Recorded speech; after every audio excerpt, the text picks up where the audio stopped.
We've given up journalism on this show. We were leaving it all to Liam T of Folkestone, who does it all for us. So Liam was on yesterday. We had a very, very bad line. He put in a freedom of information request to the Home Office about how many adults, migrants, were turning up with kids that weren't related to them. In my view, using them as a kind of prop to get automatic access to the country. No one's going to turn anyone away if they've got a little kid with them. By the way, Liam's also the guy who brilliantly, from a freedom of information request, found out that Kent, the Kent County Council, spent 20 million quid last year on free driving lessons and free driving tests for our migrant asylum seeker friends, even though they had not been given permanent residency. So why will we get, anyway, 20 million quid. Anyway, he's done it again, old Liam. He's going to join us in just a second. This time, he has established that unaccompanied kids who turn up completely on their own, poor little things, they'd come across the channel like illegal migrants, only they're children. So the amount of kids coming across the channel and having to be taken into care by the frontline council, which is Kent, where Liam lives. Liam lives in Folkestone, is rising fast. And it begs the question, what happens to these kids? Some of them go into care, or they all go into care, but a lot of them apparently disappear pretty damn quickly. They go missing. What happens to them? Anyway, a warm welcome to Liam T. Let's hope we got a good line today, because yesterday you could hardly hear him.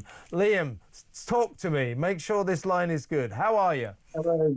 Does it work today? That's better. That's better.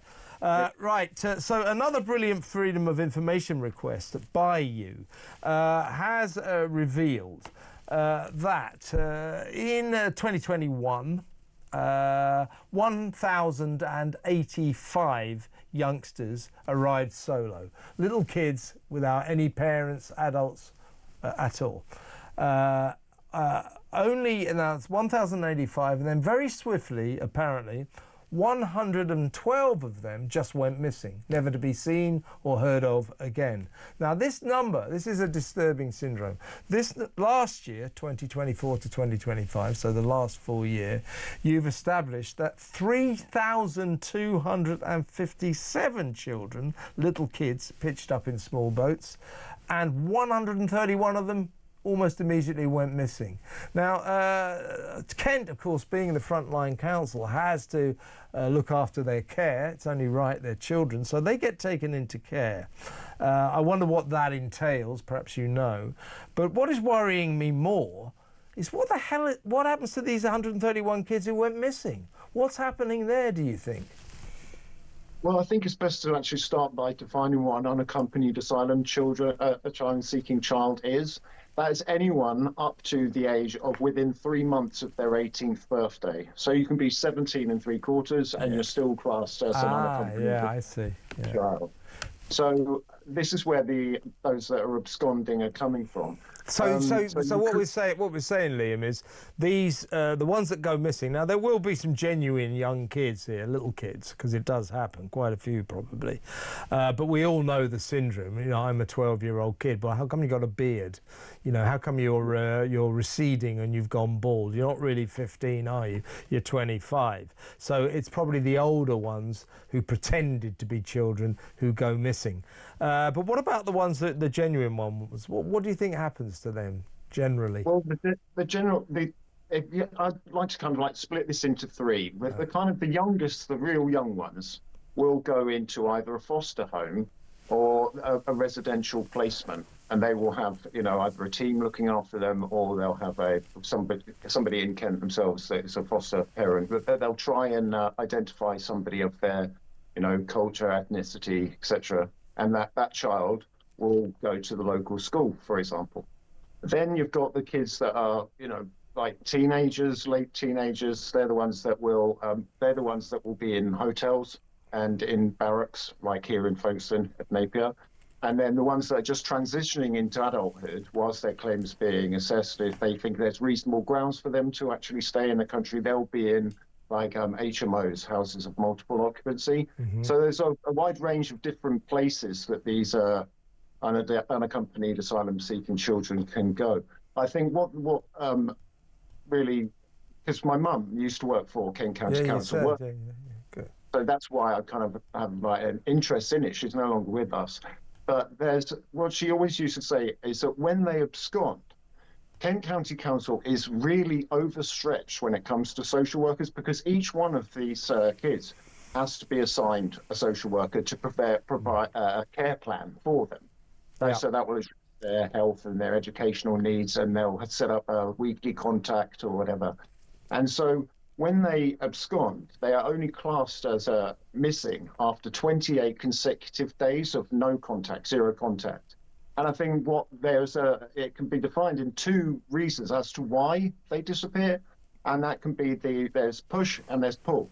And I've kind of just had a thought here. It's like the pull factors is that some of these kids, they might be in a rural area and they want to go to a big city like London, Manchester, Leeds. You know, it's a real draw for them. And also with cultures that they can identify with. Then you've also got to hook up with friends and family. What you forget is that over there in Calais, many of these young men are meeting up. They're networking. They've got friends there. They've made the trip together, and so they'll maybe want to travel up and down the country to go and actually be with them. But then one of the main pull factors here is the fact that they might have to pay back the people smuggling gangs. And the fact that we've got such a huge black market in operation in this country with drugs, etc., and also, the gig economy, Deliveroo, Turkish barbers, car washes, the list is endless. They also are pulled into those kind of nefarious activities, if you like. But then you've got the push factors, because as they start approaching the age of 18, many of them start to get the jitters, because there's when they're going through the asylum process itself.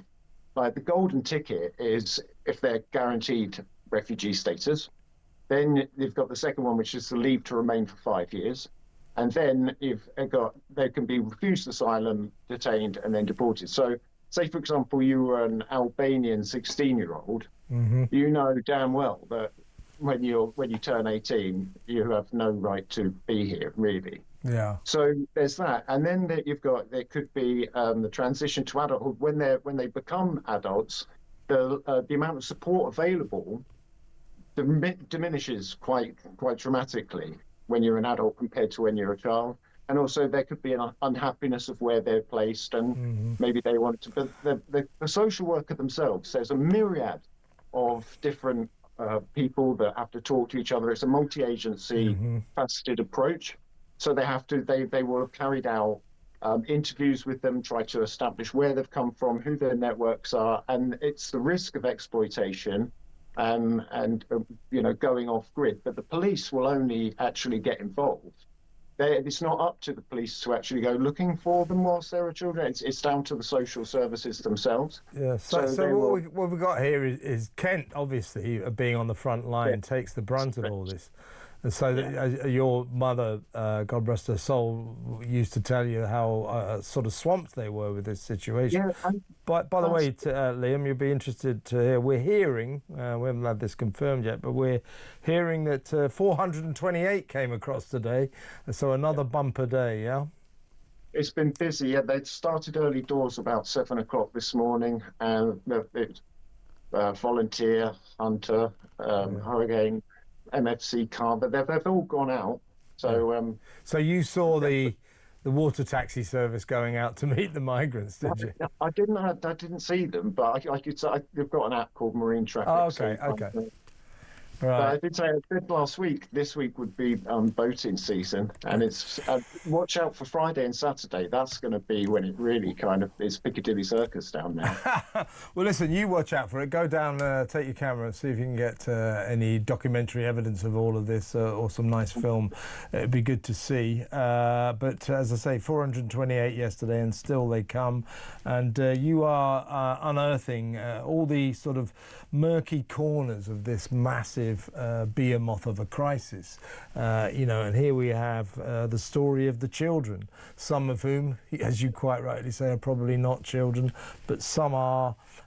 Poor Kent County Council has to deal with them. 3,257 children pitching up last year in small boats. 131 immediately went missing. Extremely worrying, but great work by you again, Liam, and we got a good line today. And let's talk again soon. Stay in touch. I know you will. Thank you very much, mate. Liam T there in Folkestone, our man on the front line. Extraordinary situation, don't you think?